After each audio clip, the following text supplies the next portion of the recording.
Yes, hello, good morning mga ka-hydro, mga siklista magbubukid na. For this video is magsusawin tayo ng pang 4th batch ng ating first greenhouse mga ka-hydro na sa lettuce. So, yung gagawin natin is sanitize muna natin tong mga gagamitin natin sa tawag nito, gagamitin natin sa pagka-transplant. Bali, mga gagamitin na natin dito is ito. Bali, ang transplant lang natin ngayon is nasa 40 piraso. Ito lang muna yung gagamitin natin sa 40 piraso na yan.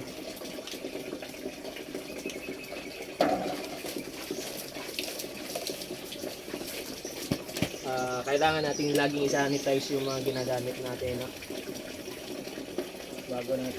Bago tayo magtanim.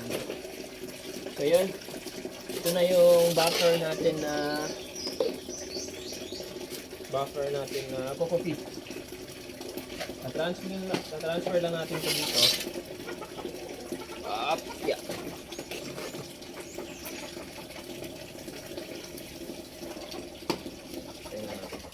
Transfer lang natin ito dito natin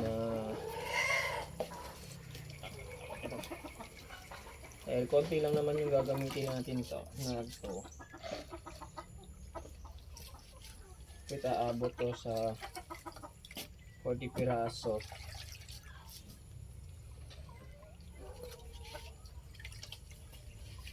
Yan, ganun yun ang ginagawa ko. Pipigaan ko lang ito naka-buffer na coco peat natin sa calcium nitrate, no? Bali, na-sanitize na natin to. Yung coco peat natin, na-sanitize na natin. Tapos, for 3 days, ibababad natin siya ng calcium nitrate, no?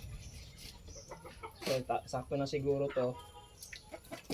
Tapos, yung matitira is set aside muna natin to.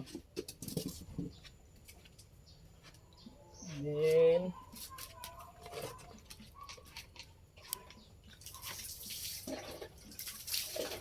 tapos natin set aside, lalagyan na natin tong pagtataniman natin, no?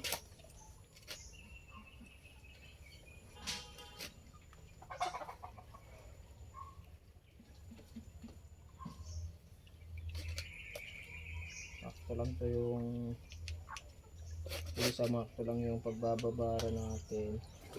Bali 30 piraso lang yung tatanim natin. Buffer po natin sa first. Ganito lang pagtatanim natin, no? Huwag masyadong idiin. Hindi masyadong idiin. Yan, ganyan lang. Tapos, yan, ganyan lang ako maglagay ng coco peat.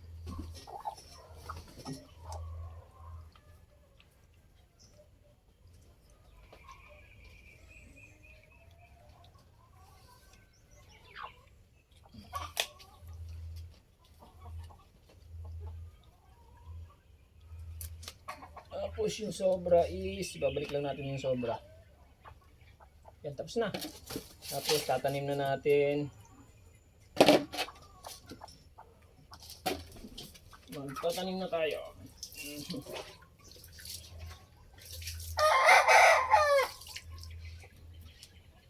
Ginagawa ko ngayon is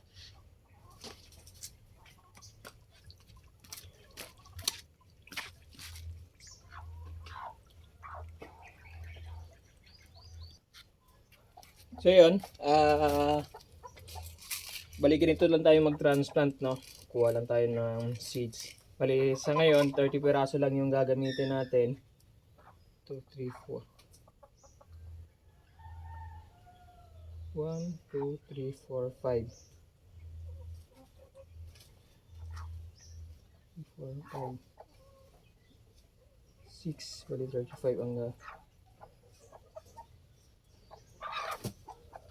30 piraso lang, no? Sa dalawa, 4, 5, 6, 7, 8, 9, 10,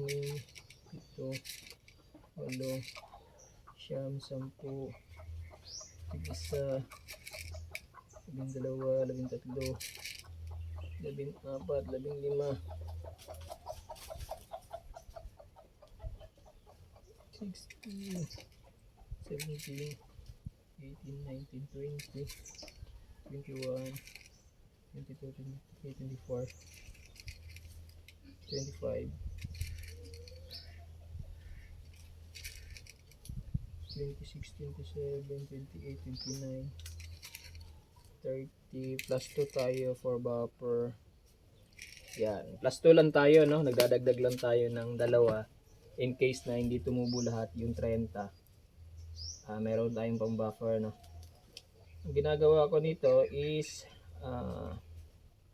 naayos ko muna siya ng patagilid. Yung seeds kasi oblong yun. Ayusin lang natin ng patagilid. Yan.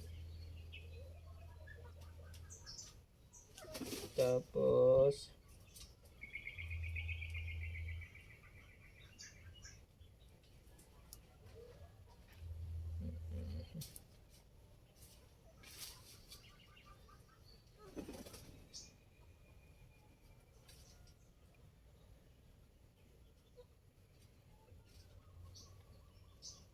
pag naayos na natin ng patagilid, didiin lang natin ng konti. Yan. Didiin lang natin ng konti, no?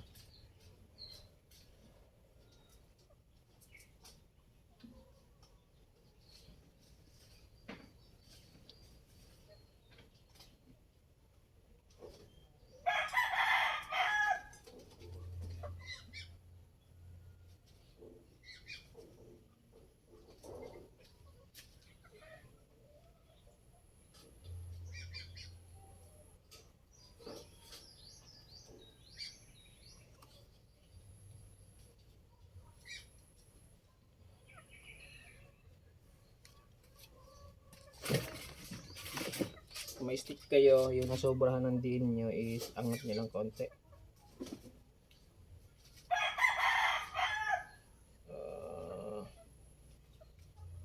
Para pag bumitak yung seeds niya is may konting kulang. Ayan, ganyan lang.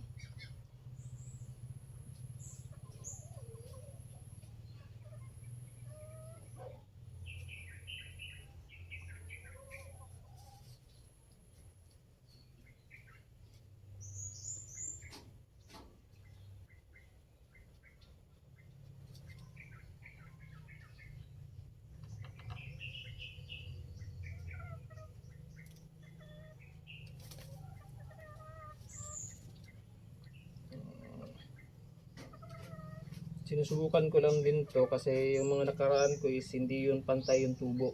Kasi nahihirapan silang lumabas doon sa pag nabitak na tong pellets natin.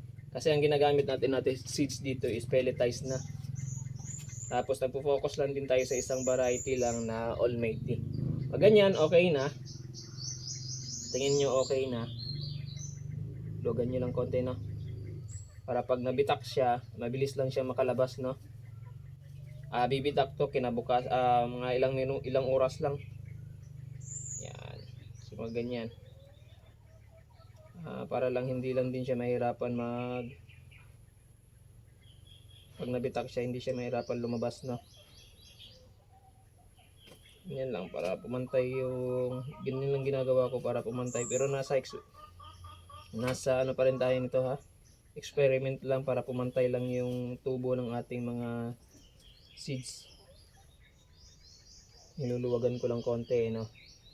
Dinidiin ko siya pero niluluwagan ko lang yun siya para pag nabitak is maging okay na siya. Tapos after nyan, spray na natin to. Plain water lang to, ha. Bali babasain lang natin tong coco peat. ng plain water.